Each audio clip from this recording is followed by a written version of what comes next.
আল্লাহ রাব্বুল আলামিন এই পৃথিবী সৃষ্টি করেছেন এবং আসমান সৃষ্টি করেছেন। আল্লাহ রাব্বুল আলামিন পৃথিবী সৃষ্টি করে এবং আসমান সৃষ্টি করে দুইটা জিনিস আবাদ করেছেন। পৃথিবীতে আল্লাহ রাব্বুল আলামিন যখন পৃথিবী সৃষ্টি করলেন, পৃথিবীর মধ্যে জিন জাতি পাঠিয়ে দিলেন। আর আল্লাহ রাব্বুল আলামিন আসমানে যিনি ফেরেশতাদের দিয়ে আবাদ করলেন, না পৃথিবীর জমিনের মধ্যে তিনি জিনদের দিয়ে আবাদ করা শুরু করে দিলেন। যখন আল্লাহ রাব্বুল আলামিন এই পৃথিবীর জমিনে, দুনিয়ার জমিনে দীর্ঘদিন বসবাস করতে লাগলো, এক পর্যায়ে এমন পরিস্থিতি হয়ে গেল, তারা মারামারি, কাটাকাটি, হানাহানি, রক্তপাত করতে লাগলো, তারা বিশৃঙ্খলা সৃষ্টি করতে লাগলো।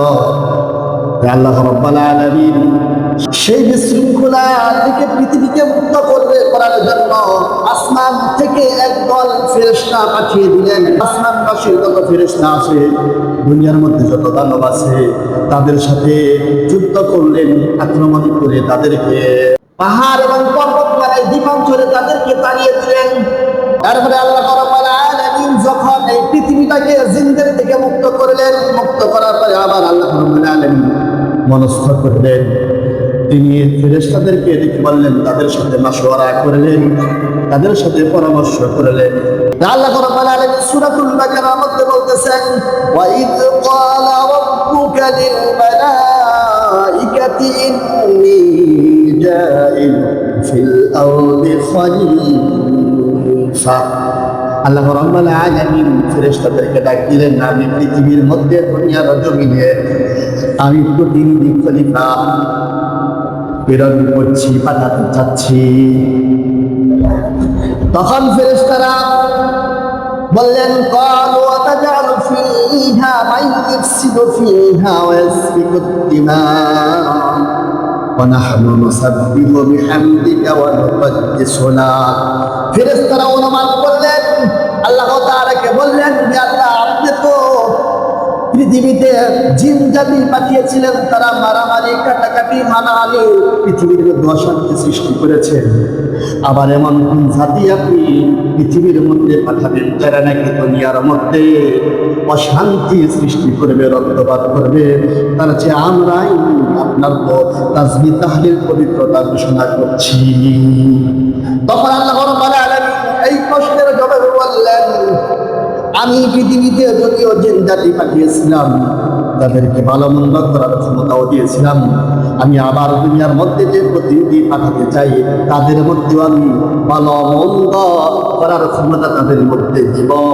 তাদের মধ্যে এমন কিছু মানুষ থাকবে যারা আল্লাহ তাআলার পয়গম্বর হবেন, রাসূল হবেন, যারা আল্লাহওয়ালা হবেন, দিনদার, ইমানদার, পরহেজগার, মুত্তাকি হবেন, শহীদ হবেন, সিদ্দিকীন হবেন।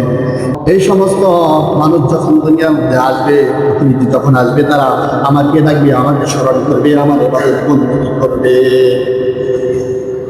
এই বলে আল্লাহ রাব্বুল আলামিন বললেন যে, ওয়াল্লামা আদামাল আসমাআ কুল্লাহা সুম্মা রাব্বাহুম আলাল মালাইকাতি ফাকালা আনবিউনি বিআসমাই হাউলাই ইন কুনতুম সাদিকিন। আল্লাহ রাব্বুল আলামিন হযরত আদম আলাইহিস সালাতু ওয়াস সালামকে সৃষ্টি করলেন, তৈরি করলেন এবং তাকে নানান বিষয়ে শিক্ষা দিলেন। আসমান এবং জমিনের মধ্যে যা কিছু আছে, নক্ষত্রগুলি যে আছে এবং যা কিছু আছে, সমস্ত জিনিসগুলির তাকে নাম শিক্ষা দিলেন। অনেক গুণেই গুণান্বিত করলেন হযরত আদম আলাইহিস সালাতু ওয়াস সালামকে। এরপরে ফেরেশতাদেরকে ডেকে বললেন, হে ফেরেশতারা, তোমরা এই জিনিসগুলির নাম তোমরা বলো তো, এই বস্তুগুলোর নাম তোমরা বলো, যদি তোমরা সত্যবাদী হও।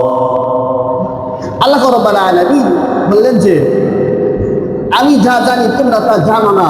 এ কথা বলে হযরত আদম আলাইহিস সালাতু ওয়াস সালামকে সৃষ্টি করলেন। সৃষ্টি করার পর অনেক গুণে গুণান্বিত করলেন, অনেক শিক্ষা তাকে দিলেন, অনেক জিনিস তাকে শিখাইলেন।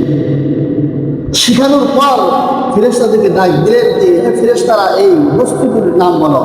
তখন ফেরেশতারা বললেন, ক্বালু سبحانك لا علم لنا إلا ما علمتنا إنك أنت العليم الحكيم ফেরেশতা বললেন, হে আমাদের রব, আপনি মহান, আপনি পবিত্র, আপনি আমাদেরকে যেই জ্ঞান শিক্ষা দিয়েছেন ওই জ্ঞান ছাড়া আমাদের বাড়িতে কোনো জ্ঞান নাই।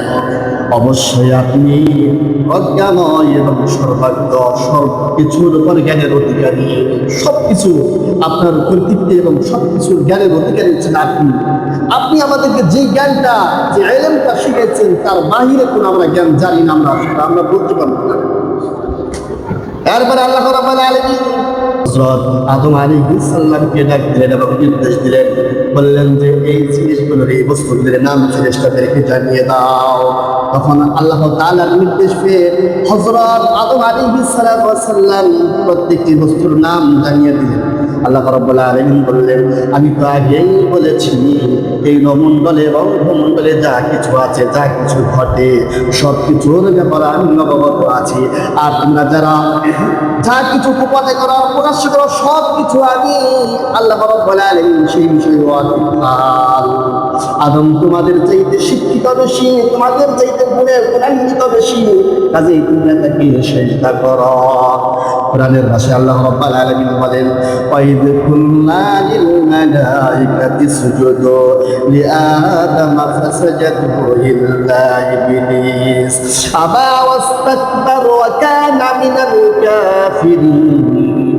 আল্লাহ রাব্বুল আলামিন তখন নির্দেশ দিলেন যে হে ফেরেশতারা, আদমকে তোমরা সাজদা করো। সমস্ত ফেরেশতাই সাজদা করলো, কিন্তু ইবলিস অমান্য করলো, অহংকার করলো, কাজেই সে কাফিরে পরিণত হয়ে গেল। আল্লাহ তাআলার হুকুম সে অমান্য করার কারণে ইবলিস হয়ে গেল কাফির। কি হয়ে গেল? ইবলিস কি হয়ে গেল? শয়তান না, সে কাফির হয়ে গেল। আল্লাহ তাআলার হুকুমকে সে কি করলো? অমান্য করলো, সে কাফির হয়ে গেল এবং সে অহংকার করলো। অহংকার করার কারণে সে কি হয়ে গেল?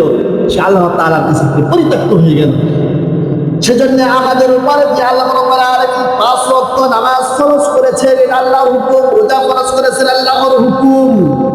হজ ফরজ করেছেন, আল্লাহর হুকুম। যাকাত এটাও আল্লাহ তাআলা আমাদের উপর ফরজ করেছেন, আল্লাহ তাআলার হুকুম। এই হুকুম যে অমান্য করবে তারা ইবলিসের মতো কাফের হয়ে যাবে। সেজন্য আমাদের উচিত আল্লাহ তাআলা যে আইন, আল্লাহ তাআলা যে হুকুম, যখন যেটা বলেছেন সেটা আমাদের সকলকে, প্রত্যেককেই মানতে হবে। তো যাই হোক, আল্লাহ রাব্বুল আলামিন আমাদের সকলকেই অহংকার থেকে হেফাজত করে সকলেই বলি আমি। আল্লাহ তাআলার হুকুম পরিপূর্ণভাবে মানার এবং আমল করার তৌফিক দান করে সকলেই বলি আমিন।